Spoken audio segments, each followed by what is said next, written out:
नमस्कार दोस्तों। जल्दी जल्दी आपसे शेयर कर लेते हैं आज की बातें। पुनः आपके सामने उपस्थित हैं शनिवार की बजाय रविवार। आज भी एक दिन लेट हो गए। आज तो और बात आपको और शेयर करते हैं कि जो भी कुछ मैं यहाँ पर कहता हूँ वो कोई मैंने कहीं से कोई तैयारी नहीं की होती, कोई स्क्रिप्टेड नहीं है, कहीं से मैं कोई उसको पढ़ करके पहले से ही या कोई ऐसा मतलब प्लानिंग बना करके आपके सामने कोई भी बात नहीं बोलता हूँ। हाँ, टॉपिक ज़रूर एक हफ्ते पहले मन में आ जाता है कि नेक्स्ट टाइम हम इस टॉपिक पर बात करेंगे, और वो टॉपिक ज़रूर हमारे मन में आ जाता है। तो जैसा कि पिछली बार बात हुई थी, आज हम बात करेंगे आत्मा के बारे में। आत्मा है भी उसका कोई वजूद या नहीं है, इस बारे में हम बात करेंगे। देखो, मोस्टली सारे लोग मानते हैं कि आत्मा का वजूद है।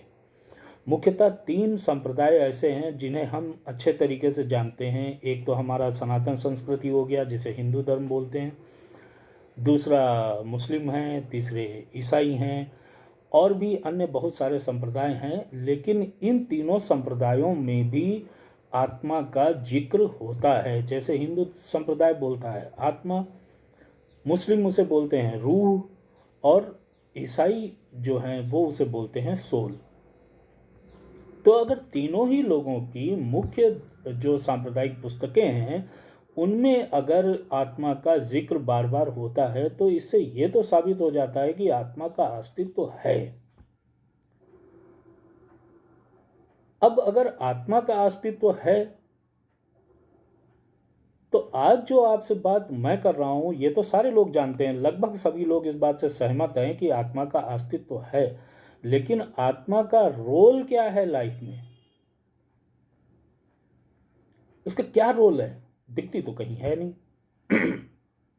और सारे लोग बोलते हैं कि आपके शरीर के भीतर है, आपके ही भीतर आत्मा विराजमान है, और वो आत्मा ही परमात्मा का अंश है। ऐसा बहुत सारे लोग बोलते हैं। चलो ठीक है, मान लिया हमारे भीतर आत्मा विराजमान है और वो आत्मा परमात्मा का अंश है, तो उसका रोल क्या है, उसका क्या रोल है? काम तो सारे के सारे हमारा शरीर करता है। रात में सोता हमारा शरीर है, सवेरे उठता हमारा शरीर है, सुसु पॉटी, खाना पीना, नहाना धोना, मंजन कुल्ला, सब कुछ तो हमारा शरीर करता है। तो ये आत्मा इस शरीर के भीतर घुसी क्या कर रही है? ये क्यों क्यों बैठी हुई है हमारे शरीर के भीतर? और ये निकलती तो मृत्यु के बाद में है, यानी कि जब प्राण निकल जाते हैं तब आत्मा निकलती है। आत्मा पहले नहीं निकलती शरीर से। तो शरीर जब बिल्कुल एकदम निष्क्रिय हो जाता है, जब प्राण निकल जाता है, अब देखो दोनों चीजों में फर्क है। आत्मा और प्राण ये दो चीजें अलग अलग हैं। इन बातों पर भी कभी हम लोग चर्चा करेंगे। आत्मा और प्राण दो अलग चीजें हैं। तो प्राण निकल जाते हैं तो शरीर निश्चेष्ट हो जाता है, और फिर आत्मा उससे निकल जाती है। उसे निकलना ही पड़ता है, क्योंकि उसका वाहन, उसका शरीर, उसका कपड़ा फट गया, खराब हो गया, खत्म हो गया, नष्ट हो गया। अब उसके लिए रहने के लिए कोई जगह नहीं है। अगर वो उस शरीर में घुसी भी रहेगी तो भी कोई फायदा नहीं है। तो ये आत्मा शरीर के भीतर रह करके करती क्या है?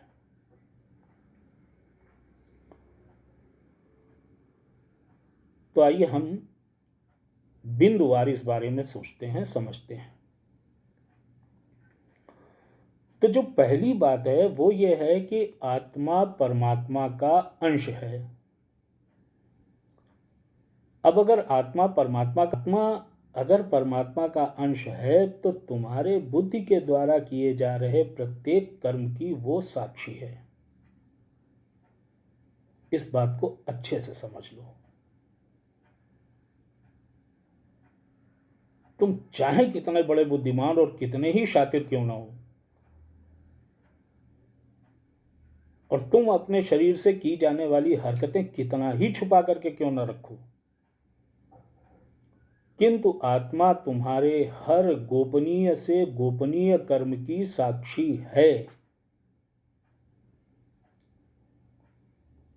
और ये कर्म कौन से? ये कर्म वो जो तुम अपनी बुद्धि से करते हो, जो बहुत दिमाग लगा करके, बहुत सयाना बन करके, बहुत अपने आप को शातिर बन करके तुम जितने भी कार्य करते हो, वो सारे के सारे उनकी गवाही आत्मा को है। वो आत्मा उसकी साक्षी है, वो इन सारी चीजों को जानती है। अब ये हो गया कि क्या आत्मा केवल गवाही देने के लिए बैठी है हमारे अंदर? नहीं नहीं, गवाही देने नहीं बैठी, वो परमात्मा का अंश है। वो तुम्हें बार बार चेताती है। उसकी आवाज को जो लोग सुनना जानते हैं, जो लोग उसकी आवाज को सुन लेते हैं, समझ लेते हैं, उन्हें पता है कि वो क्या कह रही है इस समय, वो हमसे किस प्रकार का एक्ट चाहती है, और वो वैसा ही करते हैं। लेकिन जो बुद्धि के बल पर राज करते हैं, बुद्धि के बल पर चलते हैं, बुद्धि को ही सर्वश्रेष्ठ मानते हैं, वो आत्मा की आवाज को अनसुनी कर देते हैं। आत्मा तो तुम्हें सदा सही मार्ग दिखाने के लिए बैठी है तुम्हारे शरीर में।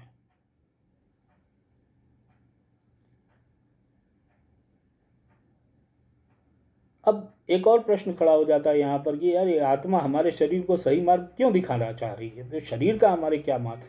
शरीर का तुम्हारे महत्व यही है कि तुम अपने शरीर के साथ में जितने कर्म करते हो, वो तुम्हारी आत्मा का संस्कार बन जाते हैं।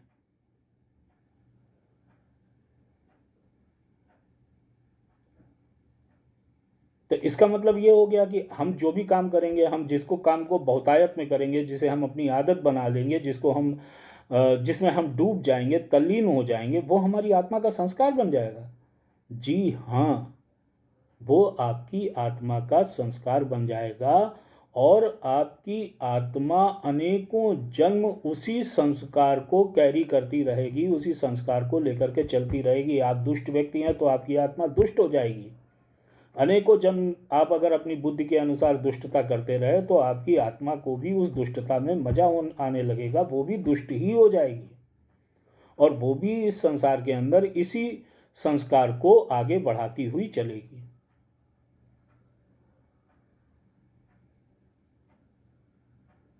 तो वो क्यों ऐसा करेगी? वो तो परमात्मा का अंश है।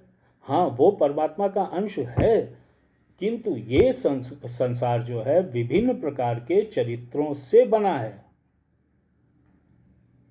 इसमें अनेकों विभिन्नताएं हैं, मतलब ये इतने भिन्न भिन्न प्रकार की आत्माओं के संस्कारों से निर्मित है कि उसके लिए अनेकों प्रकार की संस्कारी आत्माओं का होना आवश्यक है।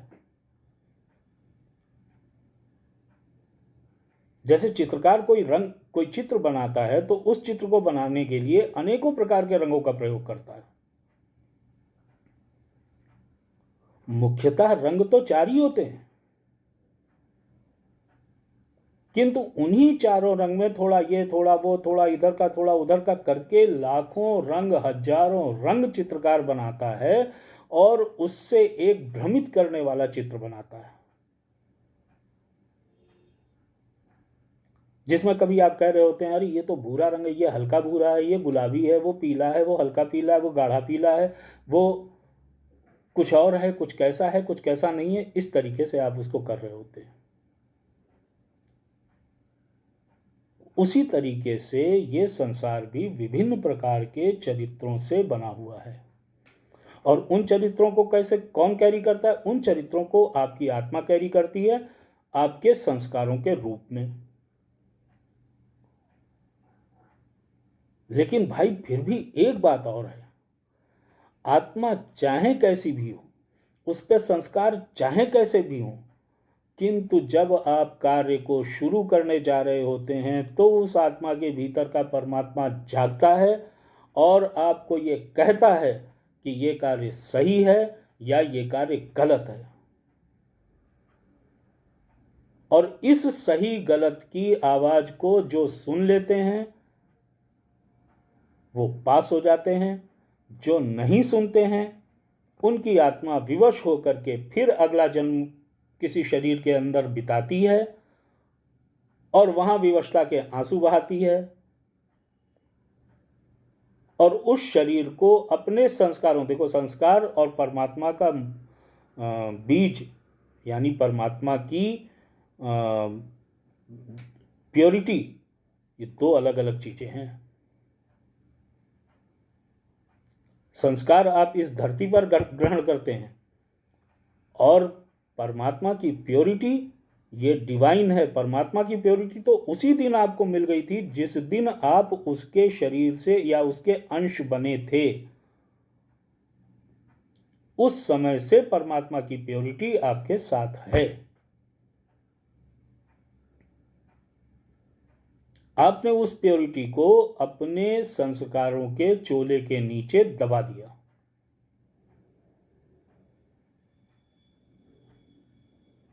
और वो संस्कार आपने कैसे ग्रहण किए, वो संस्कार का चोला आपने कैसे पहना? क्षणिक सुखों के लिए,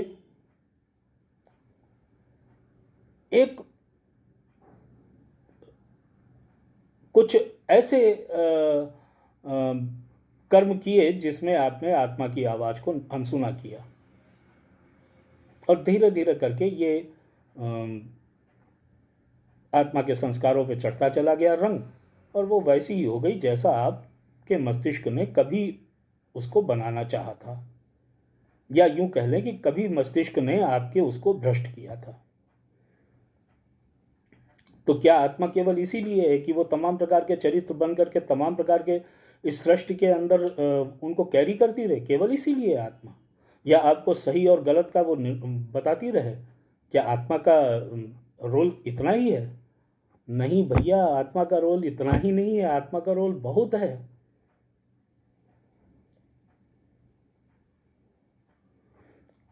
आत्मा आपके शरीर के अधिकार में सुखी नहीं है। आपका शरीर आत्मा का बंधन है। आपके शरीर के कारण आत्मा को दुख, सुख, मान, अपमान ये सब महसूस करना पड़ता है।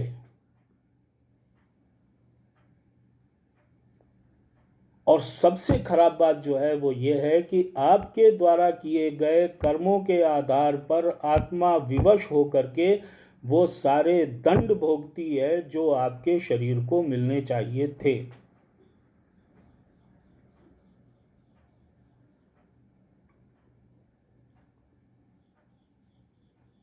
और ऐसा इसलिए क्योंकि आत्मा की गलती इसलिए निकाली जाती है कि वो परमात्मा का अंश होकर के भी एक छोटे से शरीर को साध नहीं पाई।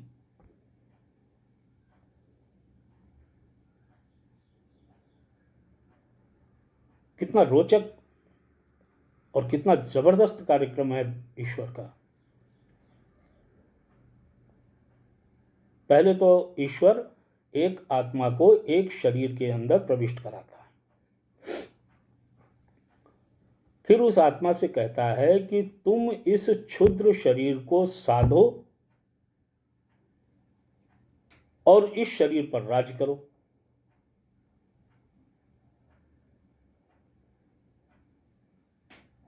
तो आत्मा कहती है कि मुझे कुछ करने का तो बोलो, मैं करूं तो ये काम मैं कैसे करूं? तो ईश्वर कहता है ये कार्य तुम शरीर के माध्यम से ही करो।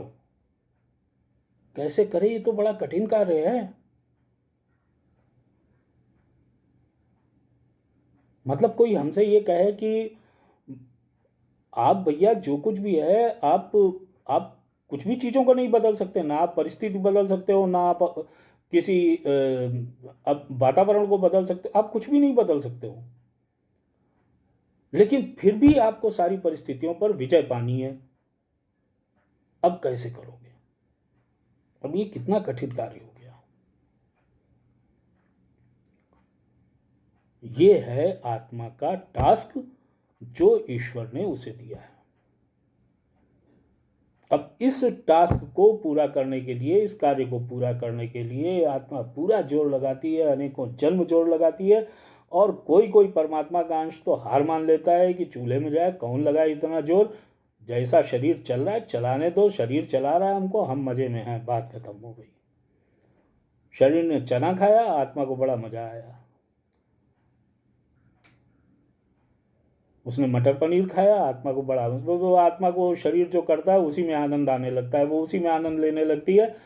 एक काम वो करती रहती है लगातार कि वो बताती रहती है कि भैया ये न करो, ये गलत है।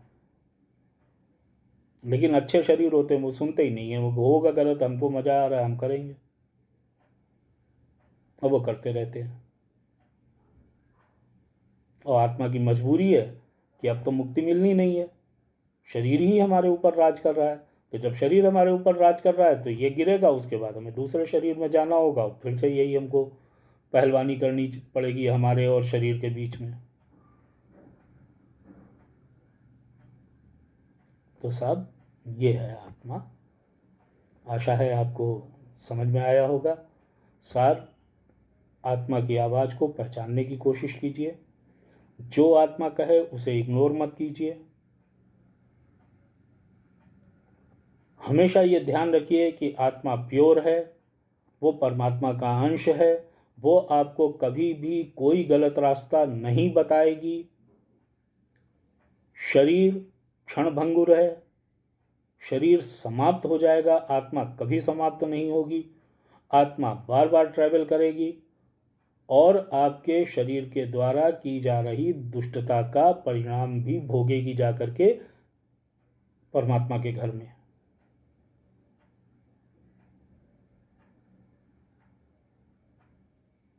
तो आज बहुत लंबा हो गया वीडियो हमारा, देखिएगा लंबा है तो क्या हुआ, है तो बिल्कुल ठीक। और आशा करते हैं आपसे कि आप कुछ लोगों के साथ इसको शेयर करेंगे और इसकी चर्चा करेंगे ताकि अच्छी चीज़ें दूसरे लोगों तक पहुंच सकें। इसी निवेदन के साथ नमस्कार, प्रणाम।